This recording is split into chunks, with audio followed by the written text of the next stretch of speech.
நமஸ்காரம். சுகுமார் சீனிவாசன் பேசுகின்றேன்.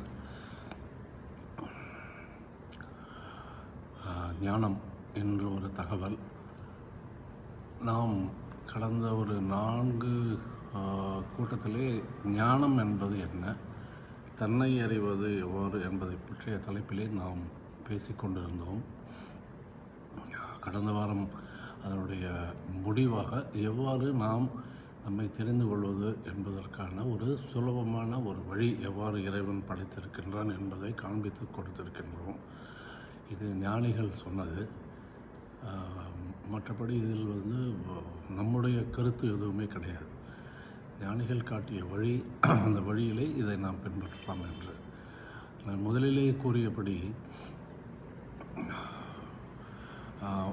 ஒரு ஊருக்கு செல்வதற்கு பல்வேறு வழிகள் இருக்கும். அந்த பல்வேறு வழிகள் வழியாக செல்ல முடியும். ஒருத்தர் அவருடைய பாதையிலே செல்வார்கள்.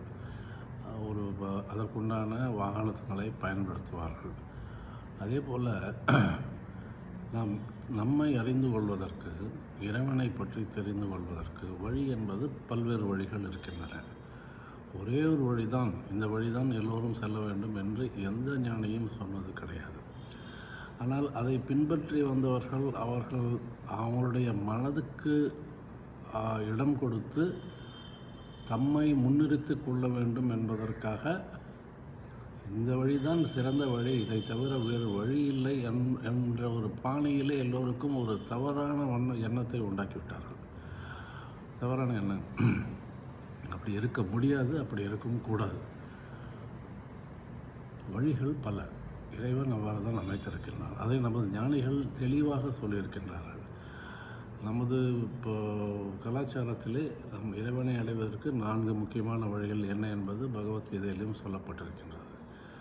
அவற்றிலே மிக சிறந்த வழி எது என்று ஞானத்தை பற்றி இறைவன் கிருஷ்ணரை சொல்லுகின்றார். எனக்கு பிடித்தமானவன் என்று சொல்லுகின்றார். ஞானத்தை பின்பற்றுகின்றவன் என்னை பிடித்தமானவன் என்று சொல்லுகின்றார். அதனால் ஞானம் என்பது என்ன என்பதை தெரிந்து கொள்ள வேண்டியது நமக்கு மிக மிக அவசியமாகின்றது. ஏனெனில் மற்ற வழிகளிலே அடைவதற்குண்டான ஒரு முயற்சிகள், அந்த பிரயத்தனங்கள் மிகவும் கடினமாக இருக்கும். கடினமாக இந்த சென்ஸ் அவை நம் வாழ்க்கையிலே நாம் வாழ்ந்து கொண்டு அவற்றை பின்பற்றுவது என்பது கடினமாக இருக்கும்.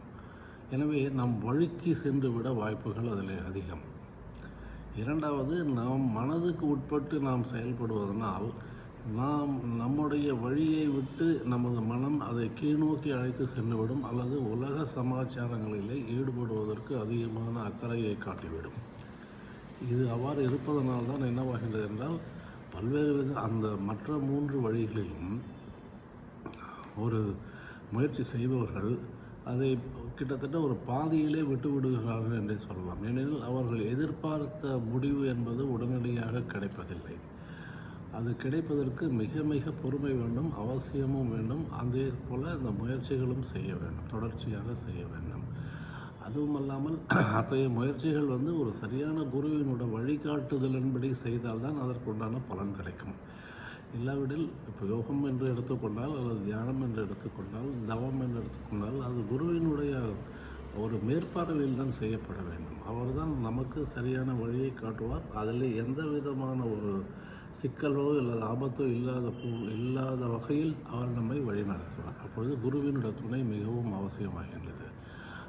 அவர் இருக்கும்பொழுது நமக்கு குருவினுடைய, இந்த காலத்திலே குருவினுடைய நேரடி மேற்பார்வை என்பது கிடைப்பது மிகவும் கடினம்.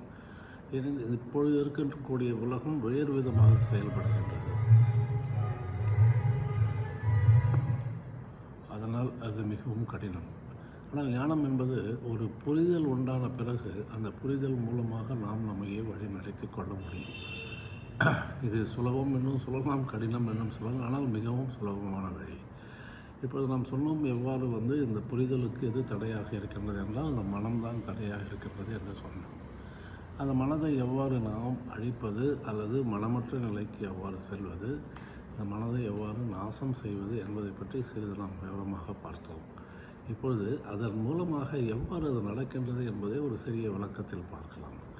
அதாவது மனம் என்று சொல்லப்படுவது கிட்டத்தட்ட ஒரு தொகுப்புகள், நினைவு தொகுப்புகள், கடந்த காலத்திலிருந்து நாம் பதிந்த தொகுப்புகள் தான் மனம். அதை தவிர பல்வேறு விதமான ஆசைகள் இருக்கின்றன, பல்வேறு விதமான பிடிப்புகள் இருக்கின்றன, சார்பு நிலைகள் இருக்கின்றன. இவையெல்லாம் சேர்ந்து தான் ஒரு மனம் என்று உருவாகின்றது.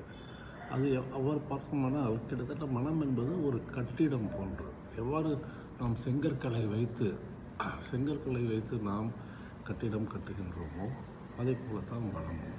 இந்த செங்கற்கள் என்பது நினைவு பதிவுகள் அல்லது நமது ஆசைகள், நமது உணர்ச்சிகள், நமக்கு பிடித்தவை பிடிக்காதவை என்று சொல்லப்படுகின்றன. அவ்வாறு பல்வேறு விதமான செங்கற்களை வைத்து உருவாக்கப்பட்டது தான் இந்த மனது. அதற்கு தனி உருவம் என்பது கிடையாது. அது சூட்சுமமாக இருக்கின்றது, ஆனால் அதுக்கு உருவம் கிடையாது, ஃபார்ம்லெஸ். அப்பொழுது அந்த மனம் என்பது ஒரு கட்டிடம் போன்று தோன்றினாலும் அது உண்மையிலே ஒரு கட்டிடம் அல்ல. மனம் என்பது நமது மூளையினுடைய ஒரு நீட்சி என்று சொல்வார்கள் ஞானிகள். அதாவது நாம் ஒரு அசம்ஷன் என்னவென்றால், மனதிலிருந்து ஒரே ஒரு எண்ணம் வருகின்றது என்று வைத்துக்கொள்ளும். அந்த எண்ணம் எங்கிருந்து வருகின்றது என்றால் மூளையிலிருந்து வருகின்றது பதிவு. அந்த நினைவு பதிவிலிருந்து இந்த எண்ணம் வருகின்றது. அந்த எண்ணம் வந்தவுடனே மனம் வெளிப்படுகின்றது. அந்த எண்ணத்தை அடிப்படையாக வைத்து மனம் உருவாகின்றது. இது நடக்கின்றது. இதற்கு பிறகு அது சென்று விடுகின்றது. அதை நாம் கையில் எடுத்தால் நாம் அதையே நினைத்து கொண்டிருப்போம். இல்லாவிடில் அதை விட்டுவிட்டால் அது தானாக சென்றுவிடும்.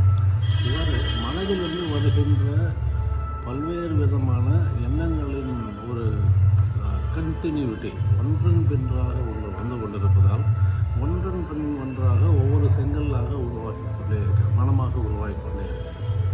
ஒரு எண்ணம், ஒரு செங்கல், ஒரு மனம், மற்றொரு செங்கல், மற்றொரு எண்ணம், அது மாதிரி வந்து கொண்டிருக்கின்றது. இவ்வாறு இருக்கும்போது அந்த மனதினுடைய தொடர்ச்சி என்பது ஒரு குறிப்பிட்ட உருவம் கொண்டதாக நமக்கு தோன்றி விடுகின்றது. ஒவ்வொன்றாக இருந்தாலும் அது அடுக்கி ஒன்றன் பின்னா வந்தவுடனே அது ஒரு தொடர்ச்சியாக இருப்பதனால் அதற்கு ஒரு உருவம் இருப்பதாக நாம் நினைத்து கொள்கிறோம். உண்மையில் உருவம் அல்ல, மனதுக்கு உருவமே கிடையாது. இது எவ்வாறு என்றால் நாம் பார்க்கின்ற ஒரு டிவியில் பார்க்கின்ற அல்லது சினிமாவில் பார்க்கின்ற எவ்வாறு வெவ்வேறு விதமான ஸ்டில் பிக்சர்ஸ் அந்த ஸ்டில் பிக்சர்ஸ் ஒன்றன் பின்றாக ஒன்றாக ஒரு குறிப்பிட்ட வேகத்தில் சொல்லும்போது அது நமக்கு தொடர்ச்சியாக நிகழ்ச்சியில் நடப்பது போல் நமக்கு தோன்றுகின்றது இல்லையா? இதே போலத்தான் இது மனதிலே எண்ணங்கள் தோன்றுவதன் மூலம் மனம் உருவாகி கொண்டே இருக்கின்றது. அந்த தொடர்ச்சியை நாம் என்னவாக நினைத்துக் கொள்கின்றோம்? நமது மனம் என்று நினைத்துக் கொள்கின்றோம். இப்போது பாருங்கள், மனம் உண்மையா பொய்யா? மனம் உண்மையா பொய்யா? பொய் கிடையாது. மனம் என்பது கிடையாது. இருக்கின்றது, பிரபஞ்சமானது உள்ளுக்குள் இருக்கின்றது, அது வேறு. ஆனால் இந்த செயற்கையாக உருவாகின்ற மனம் என்பது கிடையாது. அது ஒவ்வொரு எண்ணத்தின் கூடிய நீட்சியாக அது வெளிப்பட்டு நம்மை மனமாக நினைக்க வைக்கின்றது. இதைத்தான் சொல்லுகிறோம், நீங்கள் எண்ணங்களை கையில் எடுக்காத பட்சத்தில் அந்த மனம் உருவாகாது. அந்த மனம் உருவாகாத பட்சத்தில் அங்கே மனமே இருக்காது. அதுதான் மனமற்ற நிலை. இதுதான் நாம் சொல்லிக் கொடுத்த ஒரு விஷயம்.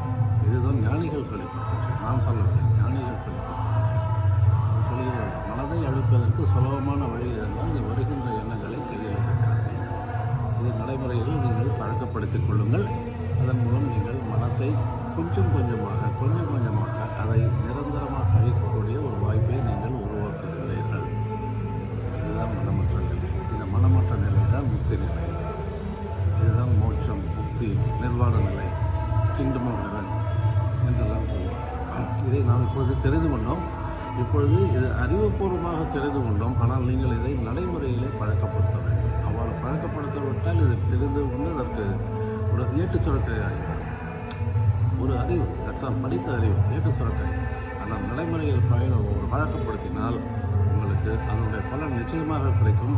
2 விதத்திலே கிடைக்கும். ஒன்று, நீங்கள் மனதினுடைய ஆட்சியிலிருந்து வெளிவருவீர்கள். ஒன்று, அதன் மூலம் உங்களுக்கு மனம் அமைதியாக இருக்கக்கூடிய வாய்ப்புகள் அதிகரிக்கும். 2வது, நீங்கள் ஞானத்திலே முன்னேறி செல்வீர்கள். இது 2மே நடக்கும். எப்பொழுது நாம் இத்தகைய ஒரு பாதையை நாம் பின்பற்ற ஆரம்பித்தோமானால் நிச்சயம் நடக்கும். நன்றி.